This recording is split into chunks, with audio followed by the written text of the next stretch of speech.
Good evening, and you are welcome to News at 6 from the studios of Big Family Radio here in Accra. Now the top stories, starting with the local stories. The Speaker of Parliament has raised concerns about delegation to ECOWAS amid representation discussions. The MP for Insawe Madridri has pled for dignified retreat in ECOWAS delegation matter.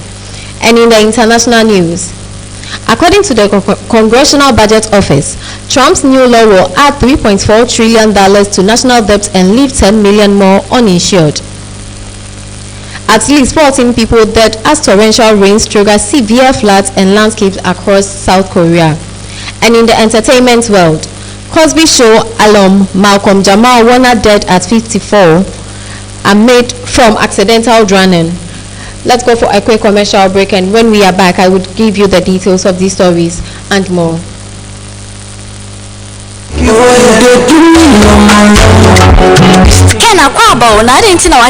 Oh, so the car traffic no more sense. But they forget it. You better have cemetery. Hey, Chale, upio pisili a nice power. Shabaris is papi. Kitchen cabinet. Electrical works and solution is also a very nice power. Where they sabro you? If I butcher, Ghana hire. I hoto AA construction works. Hoto AA construction. Just send a mid engine and nice engine and assassination CFA. Hoto document me fear complete. It is a open building company. Our musi diner one who dinner a channel CFA. I hoto AA construction works. Omuye dinosaur capital work be a father and who be a hoto AA betting I am. Oh, show me kitchen cabinet no papa.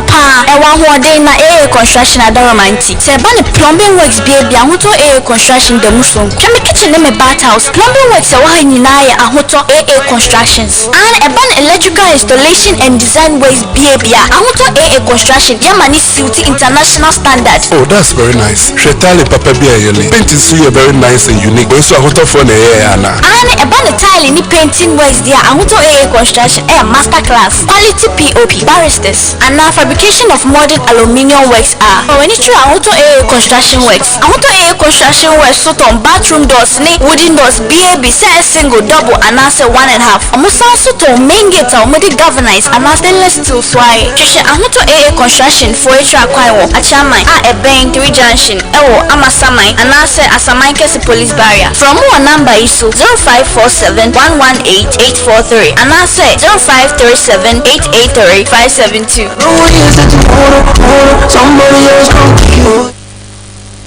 You are welcome back. My name is Esther Bobli.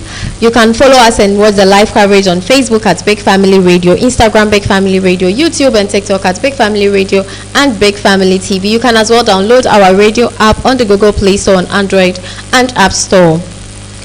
Moving into the details, to begin with the local stories. The Speaker of Parliament, Honorable Alban Suman Bagbin, has raised concerns about delegation matters while speaking to members of Parliament. Honorable Bagbin revealed that negotiations led to an agreement for him to be an observer. However, discussions evolved to suggest Millicent should be the observer, considering ECOWAS precedent and rules. It was accepted that the deputy minority leader should be a member of the delegation to ECOWAS. The Speaker of Parliament, Honorable Bagbin, highlighted that these bodies often request staff from Ghana to work in their parliament. Ghanaian staff are currently working there. The clerk of the Pan-African Parliament was trained in Ghana and is now Secretary General or clerk of the Pan-African Parliament. Honorable Bagbin questioned why there should be problems with Ghana's representation given the Pan-African Parliament's reliance on Ghanaian staff. He emphasized that a decision must be taken immediately. And I advise that we should add 1 to make it 6.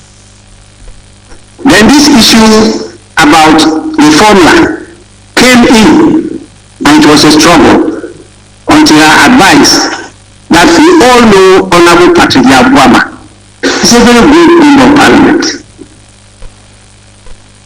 He should be given the opportunity. We negotiated until we agreed, from what I understood from the discussions, that he should be there as observer. On the other side, the discussion came to the extent that we agreed that Millicent should be the observer. But we also, looking at the precedents and the rules in ECOWAS accepted that the deputy minority leader should be a member of a delegation to ECOWAS, not the minority leader. Please, this is the understanding. And for me, I think that is the fair way for us to chat and be still respected in these meetings. It's not only the members. Always, Pan-African Parliament and ECOWAS Parliament will write to me to second our staff to work in those parliaments, and our staff are always working there. As of now, we all know the Pan-African Parliament clerk was here as our marshal, and we trained him. They asked for his hand, he went there, they decided to take him on, they gave him contract, now he's what? The Secretary General clerk to that Pan-African Parliament. And they rely on our staff always for guidance, for support. So why should they now be having problems in Ghana's representation? It's an anticlimax. So please, we are taking the decision today. The first decision has been taken. The second decision I propose is a matter that we have to maintain. She's my daughter, but these are not personal matters. She has to be the observer. Honorable Minister Dilibua Amankwa and Honorable Patricia PJ will have to replace Honorable Alexander Kwamina Afenomakin Osahini. That is still on the issues of the ECOWAS delegation. Honorable Frank Anodompre, MP for Insawe Madreji and Minority Chief Whip, has stated his stance on the ECOWAS delegation matter. Speaking on the floor of Parliament, Honorable Dompre pleaded for a dignified retreat in this matter, suggesting that the issue should be resolved. He expressed confidence that with the opportunity given, the matter could be resolved. Honorable Dompre counseled taking a cautious approach, urging the Speaker of Parliament to encourage reaching out, negotiating and building consensus rather than resorting to voting. He warned colleagues to be careful about voting on issues, noting that outcomes might turn against them. Minority Chief Whip Honorable Anodompre mentioned cooperating with senior colleagues like Honorable Dominic Nitiwu regarding voting, but emphasized engaging to avoid unnecessarily exposing their leaders. As you are the father of this institution, I want us to err on the side of caution and make a dignified retreat in these matters. And the dignified retreat should be that we should resolve this matter so that at concrete. I have confidence that so that the last opportunity given, we should be able to resolve this matter. So that I plead with you, in all matters you will always counsel us that we should give peace a chance. We should reach out, we should negotiate, we should reach out, we should build consensus. And I hear my colleagues, some say, oh, we should vote. Please, you are in the majority. There are times that your leadership has reached out to us for one reason or the other. So this vote thing, when you are saying it, be careful. One day the gun may turn against you. So, Speaker, I'm corroborating, just to corroborate what my senior colleague, Honorable Nitiwu, said.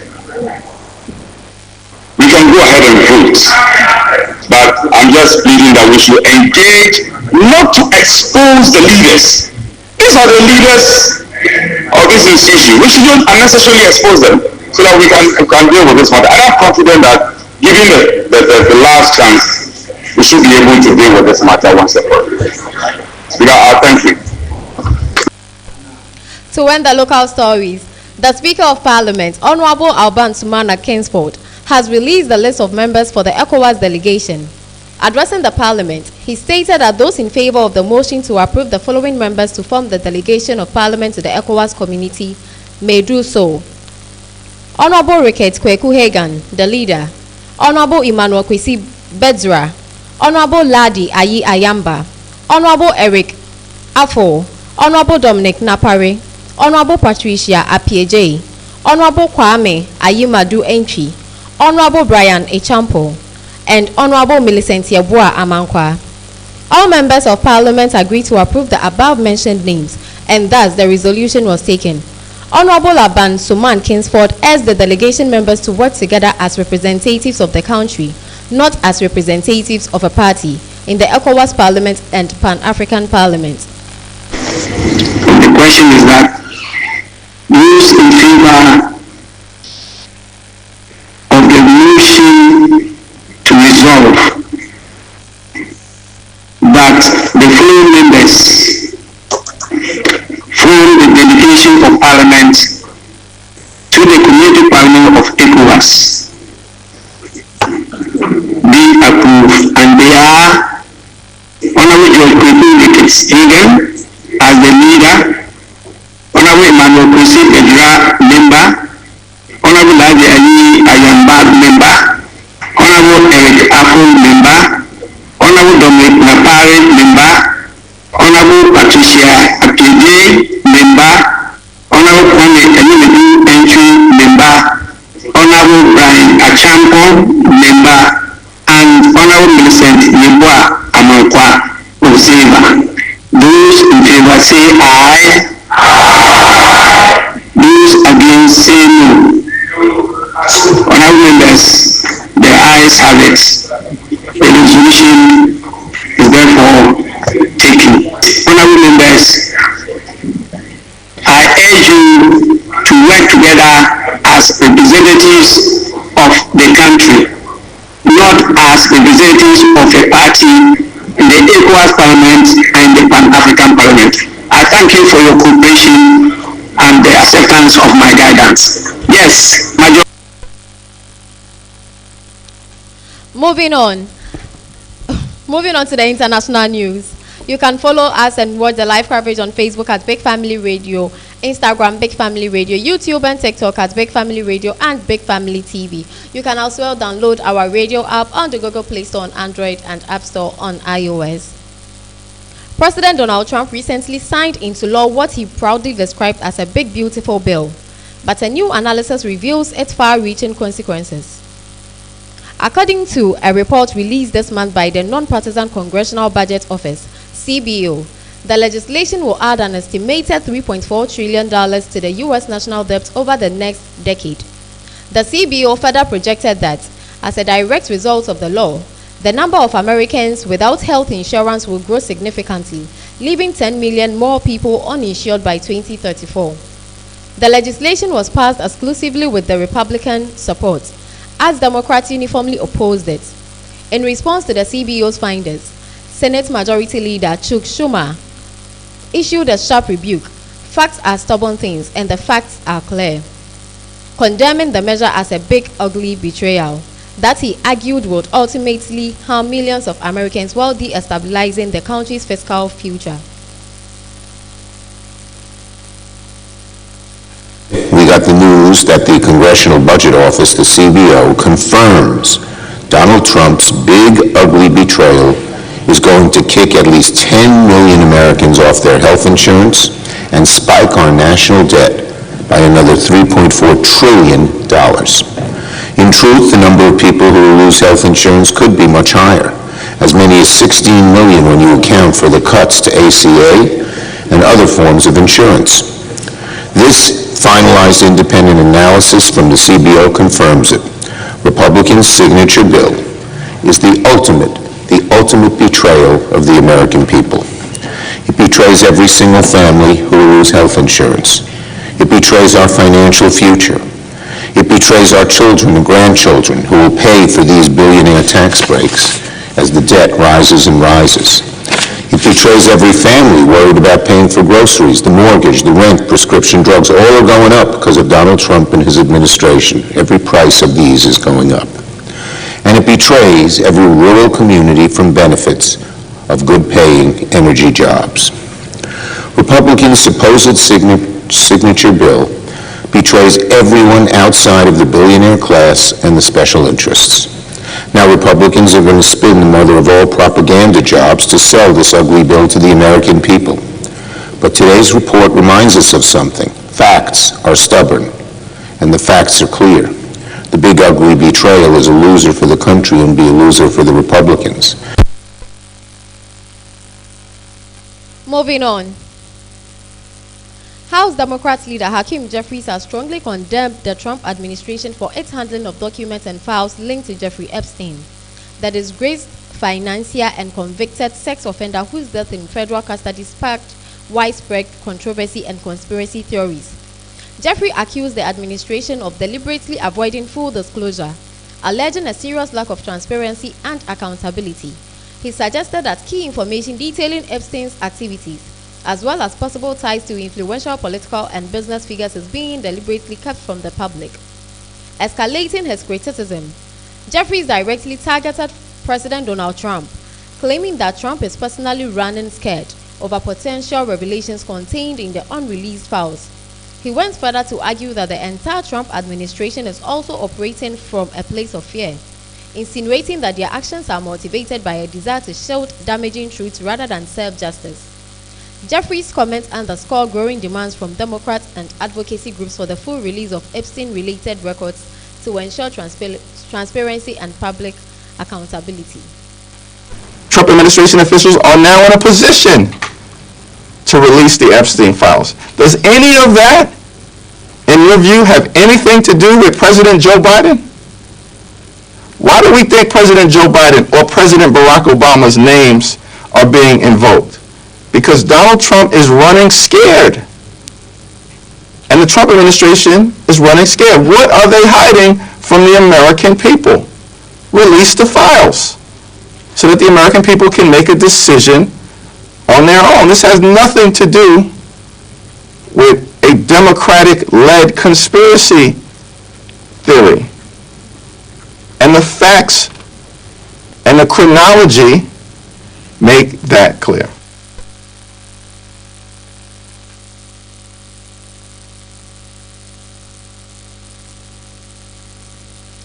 Moving on.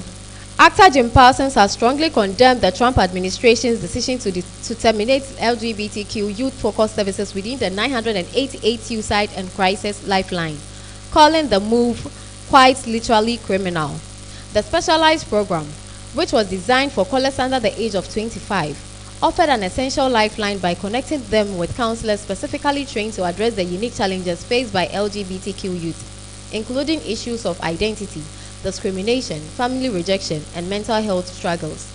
The announcement of the program's shutdown was made last month by the Substance Abuse and Mental Health Services Administration. In its statement, the agency claimed that it would no longer maintain LGBTQ-specific services in a siloed manner, but instead adopt a broader approach aimed at serving all individuals seeking help, regardless of their background.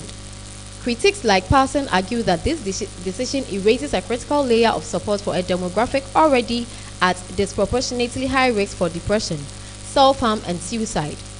By removing access to counselors with specialized expertise in LGBTQ-related issues, advocates fear the move could lead to higher barriers for vulnerable young people in crisis. Your claim calls malicious prosecution. You weren't charged with the crime, yet you were held for 100.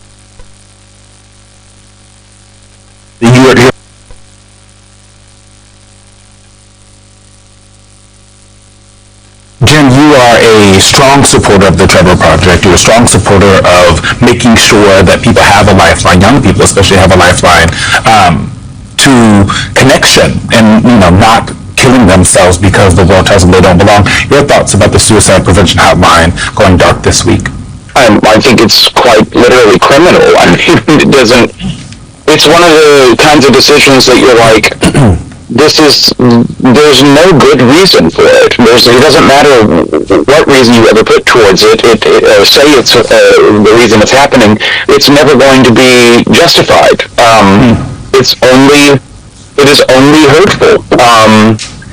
And it feels like it's only being done in order to make a point, like Alexis just said, of like, we're getting rid of this because we want to make sure that certain people understand that they're not welcome here.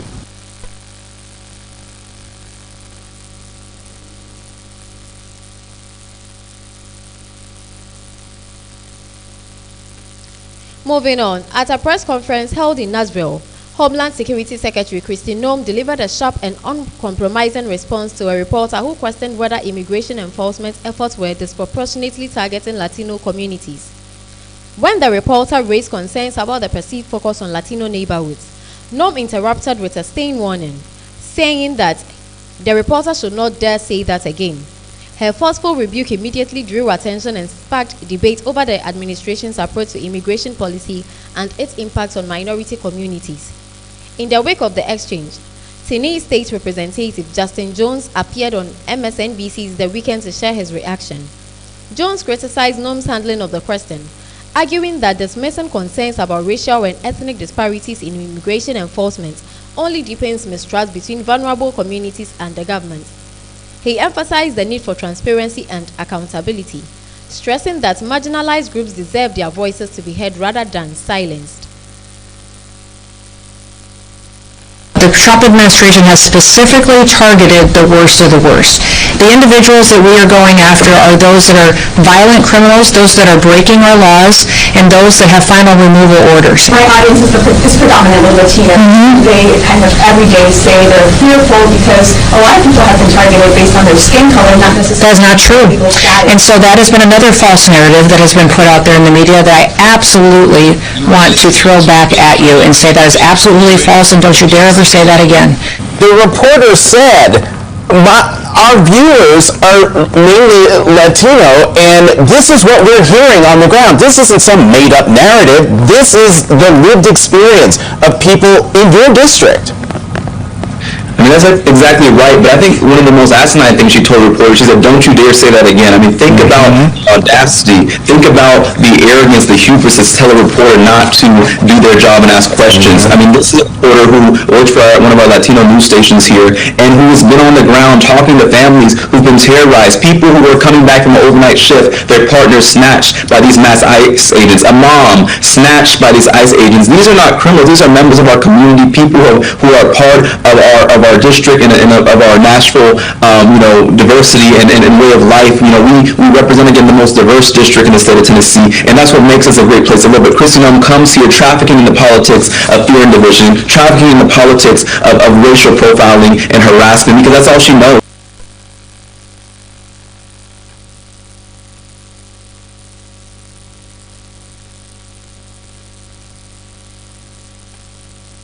President Donald Trump has issued a directive to Attorney General Pam Bondi, instructing her to obtain and publicly release all grand jury testimony deemed relevant to the Jeffrey Epstein case. This unprecedented move has raised immediate legal and ethical questions, as the specific contents of the testimony remain unknown. Moreover, it is unclear whether the court will permit the disclosure of such sensitive material, given the legal protections traditionally afforded to grand jury proceedings, which are designed to maintain confidentiality and protect both witnesses and victims. The decision has sparked significant controversy and concern among legal experts, victim advocates, and human rights groups. MSNBC legal correspondent Lisa Rubin has particularly vocal about the potential dangers of this move. She warned that making this information public could be devastating and emotional and psychologically consequences for Epstein's victims, many of whom are still navigating the lasting trauma of their abuse. Rubin stressed that these survivors should not be forced to relive their horrific experiences or endure further public scrutiny simply because of a political decision. Rubin also highlighted the delicate balance between the transparency and the need to safeguard vulnerable individuals. While the release of certain legal documents can, in some cases, serve the public interest and further the cause of justice, she argued that this decision is fundamentally different.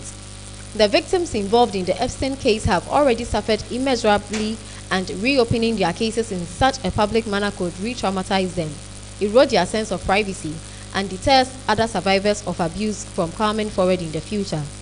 As legal analysts debate the implications, The decision now hinges on whether a federal judge will authorize the release. If approved, it could expose a trove of sensitive details, potentially implicating powerful individuals connected to Epstein, but it would also risk amplifying the pain of those who have already endured unimaginable harm. For the victims, having this grand jury testimony out in the public domain is going to be re-traumatizing all over again, and we shouldn't forget that, as you just said, there are real people involved here. In fact, hundreds of them. In the memo that you were talking about and the lead-up here, you mentioned this Department of Justice memo where they said there's nothing more that we can release. Well, in that memo, they also say that they have confirmed that there are over 1,000 victims of Jeffrey Epstein based on the review of the file. And I want to read to you from a transcript of a court proceeding right after Jeffrey Epstein died, where the judge, who also is going to have this motion to unseal the grand jury testimony, held a hearing about whether the charges should be dismissed. That's a really typical thing to happen after somebody dies. But he also let the victims have their say. And I want to read to you something that one of the victims said, because I think it's emblematic of the concerns that should animate this for us. She said, "We, the victims, we will always carry irreparable damage and pain throughout our lives after this. It's something that's never going to go away. You know, whoever we marry in our lives, whatever future we have in our lives, it's always going to be something that's always there for us. And Jeffrey Epstein, he took away the chance I had at having the future I envisioned for myself as a young girl." So I just wanted to say that. It's something that's irreparable. And I really hope that we don't lose sight of that in talking about what is behind these so-called Epstein files and whether or not there's other information that inculpates other people, because there are real people here whose trauma, they don't deserve to relive that, and we shouldn't forget about them.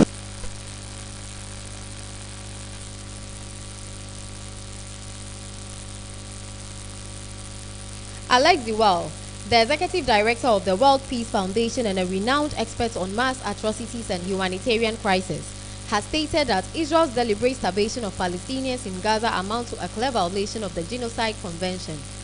Dewell emphasized that under international law, particularly the 1948 Convention on the Prevention and Punishment of the Crime of Genocide, the intentional infliction of conditions of life designed to destroy, in whole or in part, a national, ethnic, racial or religious group is considered an act of genocide. He argued that restricting or denying food, water, and essential supplies to a civilian population, especially one already under siege, constitutes one of the most egregious forms of collective punishment and falls squarely within the legal framework of genocidable acts. He further noted that starvation is not merely a byproduct of war, but can be used as a calculated tool of destruction, designed to break the social fabric of a targeted population. In the case of Gaza, Dewell said, the ongoing blockade and military operations have severely limited humanitarian aid, disrupted agricultural production, and crippled access to clean water and medical care. This, he warned, has created a catastrophic conditions for civilians, particularly children who face acute malnutrition, disease, and preventable deaths.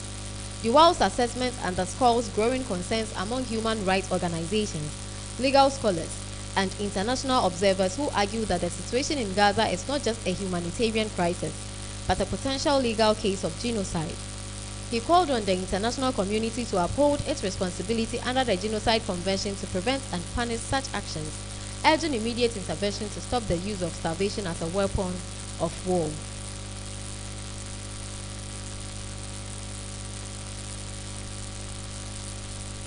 There is no case since World War II of starvation minutely designed and controlled. This is preventable starvation. It is entirely man-made. So one of the things that we often hear from politicians and some broadcasters is that we can't genocide until a court of law like the International Court of Justice has determined.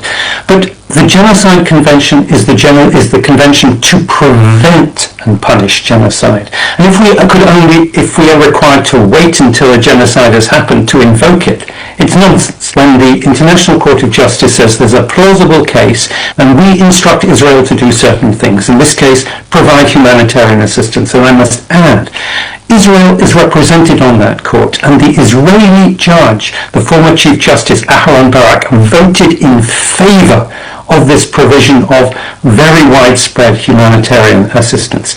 Israel did not comply. All of the states of the signatories to the Genocide Convention, not just Israel, but the United States, the UK, Germany, France, all should be acting under this obligation, and they are not doing so, and we are seeing the results today.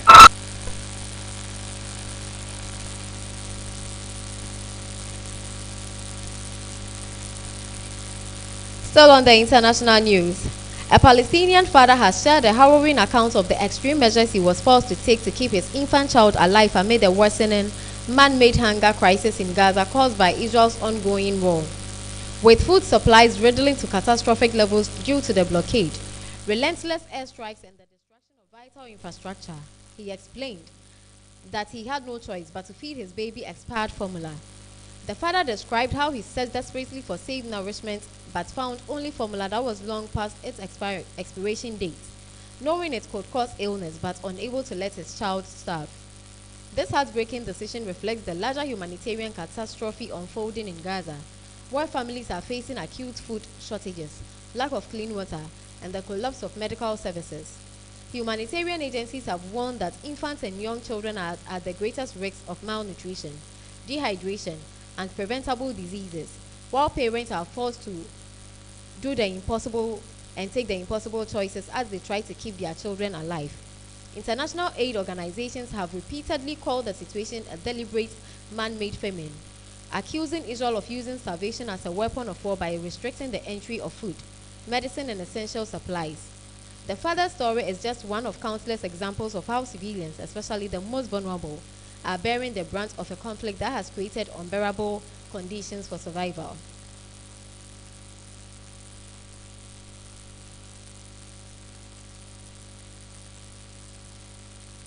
انا المواطن معتصم وشاف ولد عمره شهر بدور لي اكثر من اسبوع على حليب شملاكي لقيت اليوم امبارح لقيت حليب تاريخه منتهي الصلاحيه لولد عمره شهر واسبوع علبة الحليب كامل حقها 800 شيكل نص العلبة ب 400 شيكل بدل ما يستفيد بصير يوجب بصير معاه اسهال مشكلة هذه يا عمي بالعكس بقول لي بنتحملش مسؤولية الحليب احنا طب مين يتحمل مسؤولية الولد انا بدي قاعد في الليل بدي يرضع من امه وانا ماسك الرضع حطه في تمه وهو يصيح وانا يصيح مش قبلان الرضع يا عمي لان الحليب خربان هي الحليب خربان يا عمي ولا واحد مدور هاي تاريخ هاي التاريخ عشان ما يقولوش العالم ان احنا نكذب بدأ التاريخ هاي التاريخ اقروا التاريخ يعني تاريخ هاي شايفين تاريخه منتهي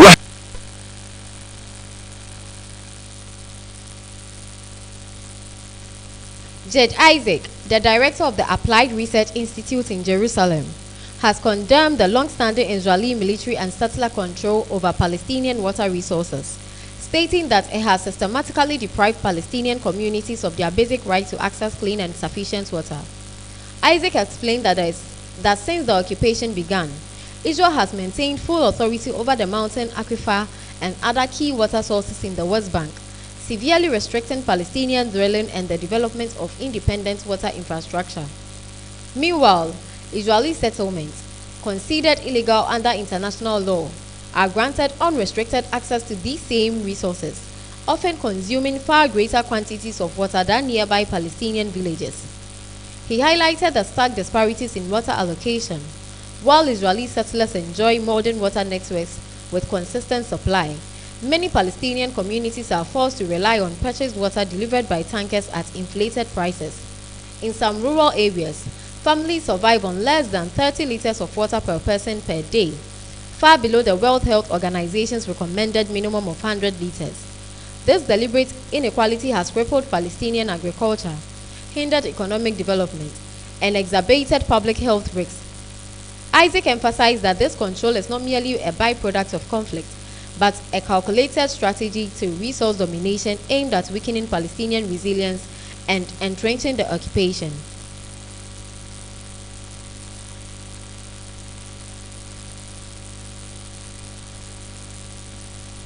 Regrettably, the Palestinian Water Authority has no authority on even one drop of water.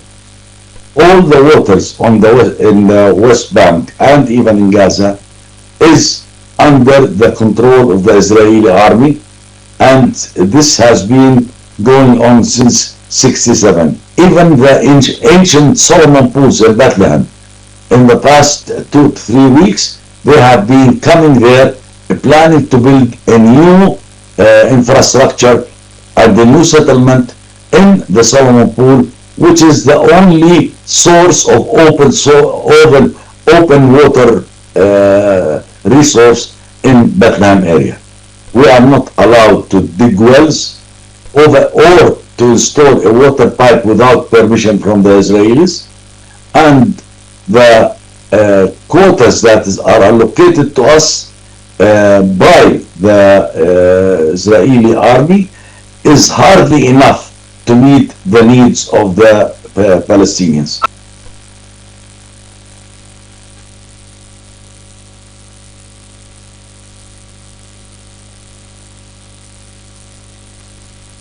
To end the international news, at least 14 people have been confirmed dead in South Korea following devastating floods and landslides triggered by several days of torrential rain. The country's disaster management office announced authorities fear the death toll could rise as rescue operations continue, with 12 people still reported missing. In the popular resort town of Gabion, footage showed residents wading through thick mud and crossing a damaged bridge to reach evacuation shelters on Sunday. Further south, in the central Changjeong region, an entire village was buried under earth and debris after a massive landslide on Saturday. Nearly 10,000 residents have been forced to evacuate their homes since the relentless downpour began on Wednesday. More than 41,000 households temporarily lost power, and local media reported widespread damage to roads, farmlands, and livestock. While the heaviest rain has eased in the worst-hit southern and central areas, new downpours are forecast for Seoul and northern region on Sunday. Thousands of roads, buildings, and farmlands have been submerged or damaged, and the destruction has been particularly severe in the south, where 6 people were killed and 7 remain missing in Sancheon County.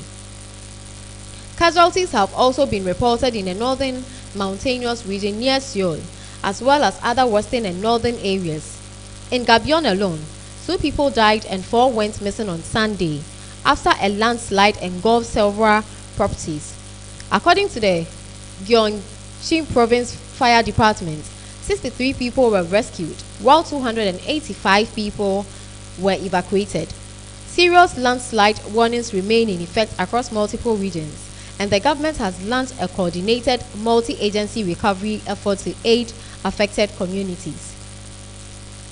Now in the world of entertainment, on the recent episode of the Culture League podcast, featuring comedian Bobby and Super Eagles striker Victor Boniface, a 38-year-old Nollywood actor, Timini Egosin, addressed rumors about his love life, making it clear that his busy schedule leaves no room for womanizing. A lot of people assume I'm a womanizer, but I'm not, Egosin said. For the past 2 or 3 years, Nollywood has completely taken over my life. There's simply no room for that kind of lifestyle unless you are the most unserious person. He explained that his demanding work routine makes it nearly impossible to juggle multiple romantic relationships. I honestly wonder how some of my friends who date 4 or 5 women at the same time manage to keep up. I spend the whole day on set, and by the time I get home exhausted at 11 p.m., how would I still start chatting with someone? I don't have the capacity for that. So I'm really not in the street the way people think. Egosin also revealed that he has been single for the past 2 to 3 years. While he is aware of the public's misconception about his dating life, he admitted he isn't bothered by the image. I actually enjoy the bad boy stereotype, he said with a laugh. To end the news, TMZ, citing a reliable source close to the family, reports that Malcolm Jamal Warner has tragically passed away at the age of 54 due to an accidental drowning. Details surrounding the circumstances of his death remain limited, but the news has sent shockwaves through the entertainment industry and among fans who grew up watching him on television. Warner first became a household name in the 1980s with his iconic role as Theo Huxtable on the groundbreaking sitcom, The Cosby Show. His portrayal of the charming, sometimes mischievous middle child earned him widespread acclaim, including an Emmy Award nomination, and secured his legacy as one of the most beloved TV personalities of his generation. After The Cosby Show, Warner continued to build a diverse career in the entertainment. He co-starred in a hit sitcom Malcolm and Eddie, which ran for 4 seasons in the late 1990s, and further endeared himself to younger audiences as the voice of the producer in the educational children's classic, The Magic School Bus. Beyond acting, Warner explored his passion for music, ultimately earning a Grammy Award in 2015 for his spoken word album, solidifying his reputation as a multi-talented artist. In recent years, Warner had shifted his focus toward more personal and introspective projects. He was the host of the podcast Not All Hood, where he discussed culture, life and creativity, often sharing thoughtful commentary on art and society. His final episode was released just 3 days before his untimely passing. Despite his public career, Warner was known to be deeply private about his personal life. He leaves behind a wife and a daughter, whose names he intentionally kept out of the spotlight to protect their privacy. Malcolm Jamal Warner's death marks the loss of a versatile artist, a trailblazing performer, and a cherished figure in television history. So we say rest in peace to him. Now the top stories. To end the news, a recap of the top stories, starting with the local stories. The Speaker of Parliament has raised concerns about the delegation to ECOWAS amid representation discussions. The MP for Insanwe Madridre has pled for dignified retreat in the ECOWAS delegation matter. And in the international news, according to the Congressional Budget Office, Trump's new law will add $3.4 trillion to national debt and leave 10 million more uninsured. At least 14 people dead as torrential rains trigger severe floods and landslides across South Korea. And in the entertainment world, Cosby Show alum Malcolm Jamal Warner dead at 54 from accidental drowning. News at 6 was brought to you by Center for Trade, Trustees Network Group, Williams Pub,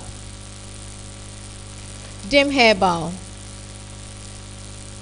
MB Cakes and Pastries, Ahonto AA Construction Works, Big Family Multimedia Institute, BFM Store, and Ruth Fashion and Deco.